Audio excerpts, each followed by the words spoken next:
नमस्कार. जय भीम जय शिवराय मित्रांनो. संदीप कांबळे ऑफिशियल या चॅनलमध्ये आपल्या मनापासून स्वागत. या चॅनल आपण जर अद्ययावत आणि अधिकृत माहिती मिळवण्यासाठी जर जुळलेले नसाल तर तात्काळ चॅनलला सबस्क्राईब करून घ्या आणि आपल्या समूहामध्ये शिक्षक भरती व शैक्षणिक घडामोडीच्या अद्ययावत आणि अधिकृत माहिती मिळवण्यासाठी जास्तीत जास्त शेअर करा. आजच्या या व्हिडिओमध्ये अतिशय महत्त्वाची अशी शासनाचा निर्णय जो निर्गमित झालेला आहे काल, त्या ठिकाणी अतिशय महत्त्वाचा पवित्र पोर्टल शिक्षक भरतीच्या अनुषंगाने असणार आहे. हिवाळी अधिवेशनामध्ये प्रचंड मोठ्या प्रमाणामध्ये आंदोलन करून त्या ठिकाणी यश निर्माण केलं आणि रजिस्ट्रेशनला सुरुवात झाली. रजिस्ट्रेशन सुरू केल्याच्या नंतर अनेकांचे साधारणतः 1,75,000पेक्षा अधिक उमेदवारांचे पवित्र पोर्टलला अर्ज जे आहे ते स्वप्रमाणित झाले. आणि त्याच्यानंतर पुढे काय, मी तुम्हाला पूर्वी सांगितलं होतं की साधारणतः मंत्रालय स्तरावरून जवळपास शिक्षक भरतीच्या अनुषंगाने 3 असे GR येणार आहेत. त्या अनुषंगाने आत्तापर्यंतचे आलेले 2 GR पवित्र पोर्टलच्या बाबतीत आणि शिक्षक भरतीच्या पात्रतेच्या संदर्भामध्ये अतिशय महत्त्वाचे होते. संभाव्य काही बदल केलेले आहेत ते पूर्णपणे स्वागतार्ह होते. आणि त्याच्यामध्ये एक जो बदल होता ते थोडासा कळीचा मुद्दा झालेला आहे आणि ते मुलांच्या गुणवत्तेला म्हणजे गुणवत्तापासून वंचित ठेवणारा तो निर्णय होता. त्यामुळे त्याच्यावर प्रचंड मोठ्या प्रमाणामध्ये आपण पाठपुरावा करत आहोत. लवकरच त्याला यशसुद्धा येणार आहे लिमिटेड प्राधान्यक्रम जे आहेत त्या अनुषंगाने. आणि त्यानंतर तुम्हाला सांगितलं होतं की अतिशय महत्त्वाचे अजून काही निर्णय जे आहेत शासनाचे निर्गमित होणार आहेत. त्याचाच एक भाग म्हणून शैक्षणिक पात्रतेचा आणि व्यावसायिक अर्हतेचा कला क्रीडांचा असो, त्यानंतरचा जो आलेला शासन निर्णय जो आहे काल, पवित्र पोर्टल नोंदणी झाल्याच्या नंतर प्रोसेस समोरची, जसं की परवाना शुल्क असो, पवित्र पोर्टलची देखभाल करणे असो, यापूर्वी ज्या कंपनीकडे ती देखभाल होती त्यापूर्वी वेगळ्या कंपनीकडे होते. मात्र सेकंड फेजच्या पहिल्या टप्प्याच्या नंतर जी देखभाल नवीन म्हणजे भरती प्रोसेसला प्रचंड मोठ्या प्रमाणामध्ये विलंब होत होता. या कारणानं सॉफ्टवेअर कंपनी जी आहे ती विलंब करत होती. त्या अनुषंगाने अतिशय पारदर्शकरित्या ज्यांचा इतिहास चांगला आहे अशा कंपनीची निवड करणं अपेक्षित होतं. त्या दृष्टिकोनातून 17 ऑक्टोबर 2025 रोजी शालेय शिक्षण विभागाची एक बैठक झाली, प्रकल्प बैठक, आणि त्या अनुषंगाने त्याच्यामध्ये प्रस्ताव गेला आणि त्याला अंशतः पूर्णपणे त्या ठिकाणी जे आहे ते जी काही निविदा आहे त्या निविदेला मान्यता प्राप्त झाली. साधारणतः देखभाल करण्यासाठी 64 लाखपेक्षा अधिक आणि कार्यवाही करण्यासाठी 74 लाखपेक्षा अधिक अशा जी काही निविदा आहे ठोक मानधनाची, त्या पद्धतीचा निविदा त्यांना त्या ठिकाणी परवाना देण्यात आलेला आहे. सोबतच त्या ठिकाणी मदत कक्ष जे आहे ते वेळोवेळी ज्या ज्या अडचणी येतील त्याचाही करारनामा जे आहे त्या ठिकाणी करण्यात आलेला आहे.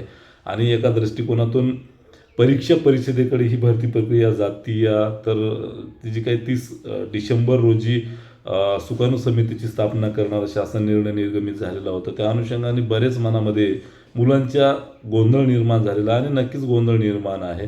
पण सॉफ्टवेअर कंपनी रन करणारी जर त्या ठिकाणी चांगली असेल, आता याची कन्सिस्टन्सी जी आहे काम करण्याची, ॲक्युरन्सी ती प्रचंड चांगली आहे. त्याच्यामध्ये फार लवकर जी आहे ते डेटा रन करण्याची त्यांची क्षमता आहे.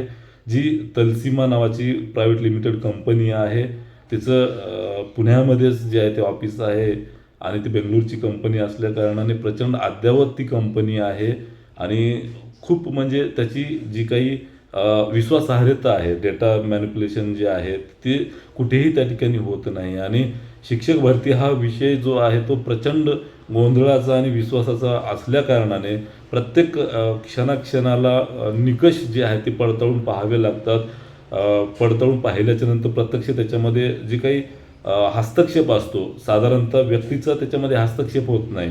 अशा पद्धतीचं सॉफ्टवेअर जे आहे, मग ते अधिकारी असो कोणीही असो, त्याच्यामध्ये ती कंपनी जी आहे ती तशा पद्धतीचं डेव्हलप केलेली आहे की त्याच्यामध्ये व्यक्तीचं फक्त कमांड दिली जाते आणि व्यक्तीचा हस्तक्षेप होत नाही. म्हणजे व्यक्तिनिरपेक्ष त्या ठिकाणी असल्या कारणाने त्या ठिकाणी विद्यार्थी केंद्रबिंदू समजून जी काही भरती प्रक्रिया आहे ती कंपनी तलसीमा नावाची कंपनी जी आहे ते अतिशय उत्तम आणि अतिशय व्यवस्थित पारदर्शक कंपनी पार पाडणारी कंपनी असल्या कारणाने नवीन कंपनीचा शोध घेऊन त्याला टेंडर निविदा देण्यापेक्षा शालेय शिक्षण विभागाने त्याच कंपनीकडे जे आहे ते टेंडर कायम ठेवण्याचं काम त्या ठिकाणी केल्या कारणाने नक्कीच हा जो निर्णय आहे तो प्रचंड स्वागतार्ह निर्णय असणार आहे आणि भविष्यामध्ये भावी शिक्षकांना पवित्र पोट बंद करत असताना प्रचंड मोठा या निर्णय या कारणाने दिलासा मिळणार आहे.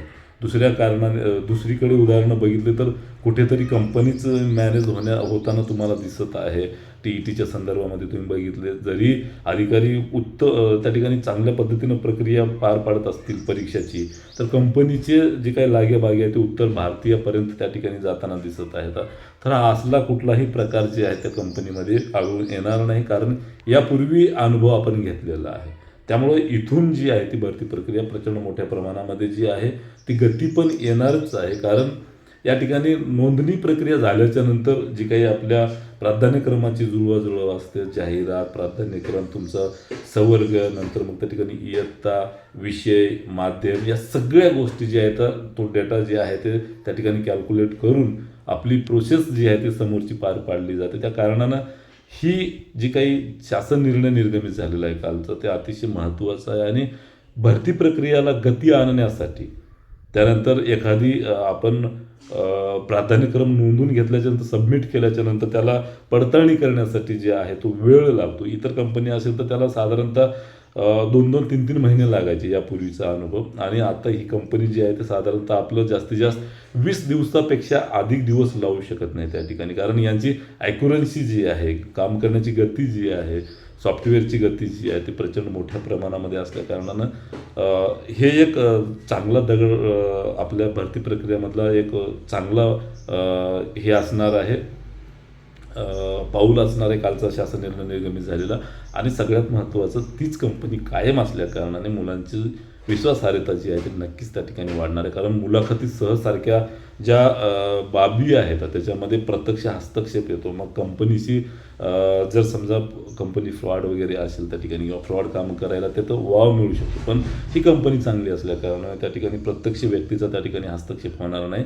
मानविरहित जी यंत्रणा आहे ती त्या ठिकाणी राबवली जाते या कंपनीमध्ये, त्यामुळे व्यक्तीचा हस्तक्षेप होत नाही. या कारणानं हे मुलांच्या हितासाठी प्रचंड चांगल्या पद्धतीचं हे एक निर्णय झालेला आहे.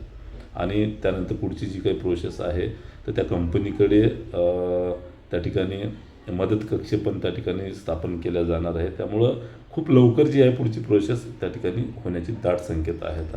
आणि तुम्हाला विश्वास देतो, आपण आत्तापर्यंत ज्या पद्धतीनं पाठपुरावा केला अगदी त्या पद्धतीनं पुढे सुद्धा आपण पाठपुरावा करू.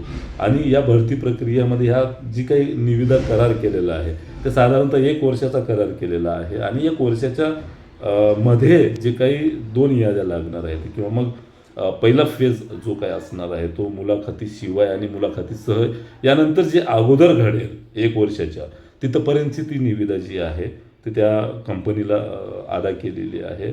आणि पंचवार्षिक योजनेमध्ये जी काही याची मान्यता आहे ते प्रदान करण्यात येणार आहे. तसा लेखाजोखा जो आहे तो त्या ठिकाणी देण्यात आलेला आहे. त्यामुळं आता ही भरती प्रक्रिया जी आहे कुठल्याही परिस्थितीमध्ये 1 वर्षाच्या मध्ये त्या ठिकाणी पार पडणार आहे. त्यामुळं निश्चिंत राहा. मोठ्या प्रमाणामध्ये कशी भरती प्रक्रिया होईल यासाठी जोरदारपणे आपला लढा सुरू आहे आणि कायम आपण लढत राहू. फक्त तुमचा विश्वास गरजेचा आहे, जो की तुमचा कायम विश्वास असतो. या ठिकाणी बऱ्याच अंशी या ठिकाणी आपल्याला प्रचंड मोठ्या प्रमाणात यश येते. आता बऱ्याच लोकांना वाटते की म्हणजे आता शेवटी कोल्याला जी काही द्राक्ष असतात ते आंबटच असतात आणि एखाद्याची प्रगती बघू वाटली नाही की मग त्याला कसं खिचता येईल अशा पद्धतीची जी काही षडयंत्र आहे ते रचवण्याची मोठ्या प्रमाणामध्ये गेल्या शिक्षक भरतीमध्ये 5-7 वर्षापासून आपण बघतोय. असं अजून कोणाला जर वाटत असेल तर नक्की त्यात काही गैर नाही आहे. प्रत्येकांना अधिकार आहेत. आणि होय, जो शिक्षक भरतीसाठी मोठ्या प्रमाणात पाठपुरावा करेल, कोणीही असो, मग तो विरोधक असो, समविचारी असो, ज्याला विचार पटत नाहीत असा असो, त्यांचं स्वागत आहे. त्यांनी मोठ्या प्रमाणामध्ये जे आहे ते भरती प्रक्रियेला हातभार लावावा, पाठपुरावा करावा. यात खरंच एक गती जी आहे ती भरती प्रक्रियेला नक्की त्या ठिकाणी प्राप्त होईल. तुर्तास थांबतो. याच्यापेक्षा वेगळी काही माहिती असेल तर तुम्हाला तुमचे कमेंट्स कळवा. कमेंट्सच्या माध्यमातून प्रतिक्रिया नोंदवा, मी त्याला उत्तर देईल. आणि तुर्तास थांबतो. आणि याच्यापेक्षा वेगळी माहिती असेल तर नक्की तुम्हाला कळवली जाईल. हा व्हिडिओ जास्तीत जास्त शेअर करा. तुर्तास थांबतो. धन्यवाद. जय भीम, जय शिवराय. शुभ दिन. थांबतो.